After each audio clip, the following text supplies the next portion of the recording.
ये हमारे स्वयं सेवक जैसे शारीरिक बौद्धिक कार्यक्रम कहते हैं, वैसे अपने देश का गौरव बने अपने महापुरुषों का स्मरण भी करते हैं। और इसलिए उन्होंने फिर वानर वीरों को दूर देखकर पता बताया कि लंका है, 100 योजन बाद लंका द्वीप है और वहां पर अशोक वन है, उसमें सीता जी है। लेकिन उन्होंने बताया आंखों से देखकर आना चाहिए, कौन जाएगा? तो कोई जाने के लिए प्रस्तुत नहीं था, क्योंकि सबको अपने बल का आत्मविश्वास नहीं था। हनुमान जी भी शांत बैठे थे। तो जांबवान जी ने उनको उनका ही परिचय दिया, उनके स्वत्व का परिचय दिया, उनके कर्तृत्व का परिचय दिया, जो वो भूल गए थे। लेकिन जब जांबवान जी ने कहा कि राम के कार्य के उपस्थित होने पर तुमको अपने बल का स्मरण होना चाहिए। शाखा में यही होता है। शाखा में स्वयंसेवक क्यों आते हैं? उनको कुछ नहीं मिलता है, और वो शाखा में आए ही रोज, ऐसा उनको बांध के रखने के लिए हमारे पास भी कुछ नहीं है। लेकिन शिशुकाल से आते हैं, पहले तो कार्यक्रमों का आकर्षण होता है, बाद में उनके जो शिक्षक रहते हैं उनके स्वभाव का आकर्षण होता है। थोड़ी बहुत समझदारी जब अंग्रेजी में जिसको टीन एज कहते उसमें बनने लगती है, तो उनको समझ में आता है कि हम देश के लिए संघ में आ रहे हैं और देश के लिए काम करना है, ऐसा मन में आने से सामर्थ्य बढ़ता है। स्वार्थ का काम करने जाएंगे तो सामर्थ्य नहीं बढ़ेगा। कोई भव्य लक्ष्य अगर सामने है और निर्धार पूर्वक उसको स्वीकार किया, तो उस कार्य को पूरा करने का बल प्रकृति देती है, कहो या भगवान, जैसा विश्वास है वैसा। लेकिन वो बल प्राप्त तो होता है। संघ की शाखा में इसको हम प्रत्यक्ष देखते हैं। देश के लिए शाखा में आना है, कुछ मिलता नहीं।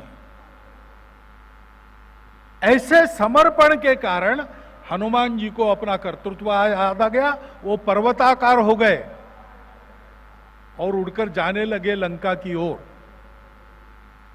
तो सबसे पहले एक बाधा उत्पन्न हुई, सागर से एक पर्वत ऊपर आ गया, उसका नाम था मैनाक। और मैनाक ने कहा कि हे वानर श्रेष्ठ, तुम भगवान के काम के लिए जा रहे हो, बहुत दूर का पल्ला है, थक गए होंगे, घड़ी भर विश्राम कर लो और फिर आगे बढ़ो। अब ये जो इच्छा होती है ना अपने को विश्राम करने की, कभी कभी शाखा न जाए ऐसा लगता है, थक जाते हो तो हिलते डुलते, ये सारी बातें है ना, ये भी एक प्रकार की बाधा है। हनुमान जी ने समझा कि मैनाक पर्वत अपने लिए बाधा है, परंतु अपना है। वो आया है हमको रोकने के लिए नहीं आया, वो अब सद्भावना से आया है, इनको थोड़ा विश्राम देना चाहिए, ये सोच के आया है। तो हनुमान जी ने उसका मान किया, उसको हाथ लगाया, नमस्कार किया और कहा कि आपके बात बिल्कुल ठीक है, लेकिन मेरा स्वभाव ऐसे है कि राम काज किए बिना मोहे नहीं विश्राम, मुझे विश्राम नहीं, और इसलिए नमस्कार करके आगे बढ़े। तो फिर देवों ने सोचा कि ये नाटक कर रहा है स्वामी निष्ठा का कि सचमुच ऐसा है। इसलिए एक अप्सरा को राक्षसी का रूप देके भेज दिया, उसका नाम था सुरसा।